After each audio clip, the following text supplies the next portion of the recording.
who wondered why some people survived and some people didn't, and concluded that those who thought they had meaning and purpose to their lives, even fragmentary and tiny, were more likely to survive than those who had lost all hope.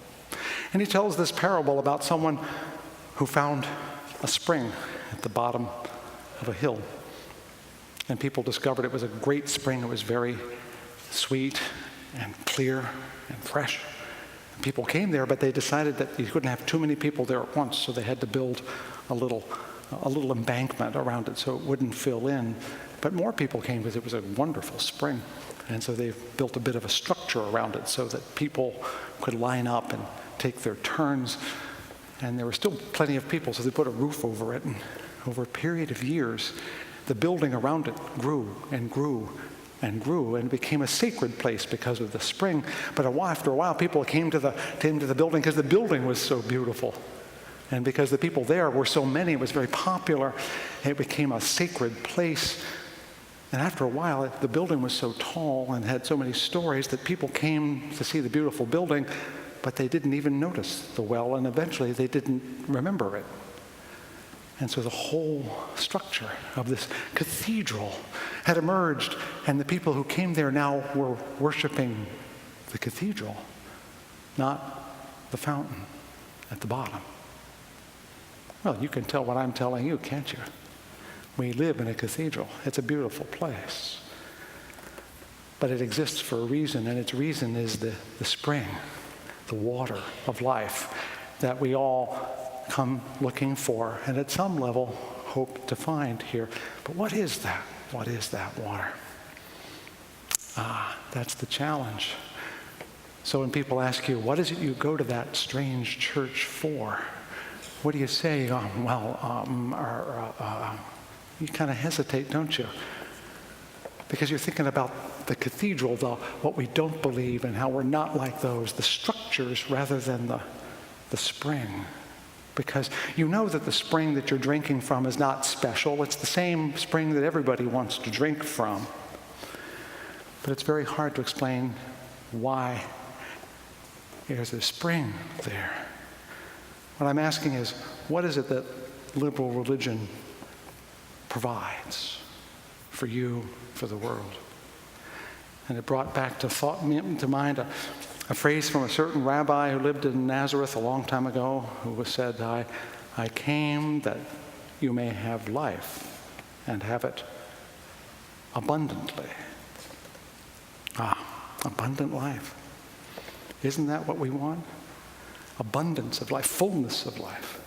And what kind of world do we live in? We live in a world where fullness of life means, well, a new car, a better job, vacations, living in the right neighborhood, having a good reputation, being able to go out to eat.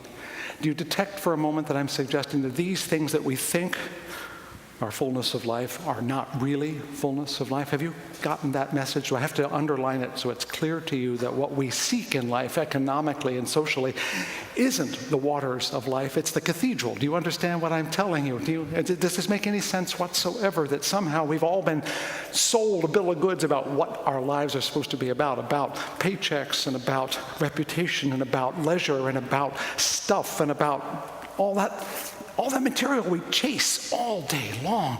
And then when we get it, we wonder why we still are thirsty. We go from one cathedral of commerce to the cathedral of work to the cathedral of church to the cathedral of the state, forgetting that at the bottom of each one is the same damn well of water, hoping that somehow each of these cathedrals will meet our needs, and none of them will, because what we want is drink. We want to drink from the fullness of being. And that's why you walked in this place in the first place. And that's what we'd be saying is, ho, to you who thirst, come and drink. And then you have to remember what Isaiah says, even if you have no money, it's free. Recently, there was a book reviewed in the New York Times called God is Back. It was panned as a review, but it quoted a piece of it that I thought was really useful. I have to slip my glasses on now. In America, according to the authors, we have a free market in religion which forces clergymen to compete for market share. And as a result, it's produced relentless innovation in the form of new religious products. There are biker churches for bikers, cowboy churches for cowboys, sports-minded churches for the sporty. Keith Moore, the founder and head of Moore Life Ministries and Faith Life Church in Missouri, has given lectures on the subject of whether Jesus would wear a Rolex. His answer is yes, because he accepted gifts. And believe it or not, according to the review, according to the book, there is in fact a Golgotha fun park. For you who don't know, Golgotha means Calvary. In Kentucky, that features a Bible-themed miniature golf course, starting with creation at the first hole and ending with resurrection on the 18th. Do you see what I'm saying? I'm saying that we are being sold religion the same way we're sold our cars, our meals, our clothes, our lives, as though somehow we can purchase them. And it dawned on me just this morning as I was trying to find a way to express myself. God, it's so difficult to find words sometimes. We live in a culture that has taken the waters of life and turned them into a boutique product. Dasani Church is what's being sold out there. Evian churches, bottled water churches are out there. And what's worse, people buy them. And they buy them all the time. They buy it by the caseload and think, look, I've got fresh water. And here we are with the silliest message in the world.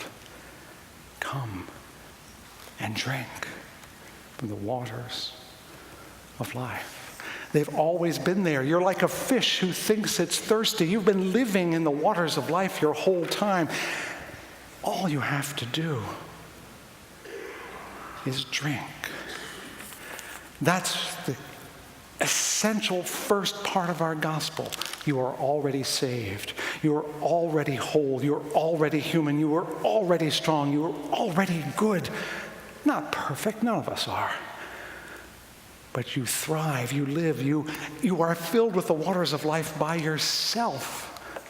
What you hunger for is wholeness, fullness, aliveness. And that's not something I can sell you. Oh, well, maybe I could, but I'm not. Because that would be wrong, wouldn't it? Come. Buy wine and milk without money and without price. Be grateful that you live in this abundance of life, that all you need to do is hold out your hands and someone will pour water right into them. Knock and it shall be opened. Ask and it shall be given. Anyone hear those words before? It doesn't say knock and maybe I'll let you in if you slip me a $5 bill. It doesn't say ask and I'll tell you after you pay a price. Knock and it shall be opened. Ask and it will be given. You come thirsty. Here is the water of life.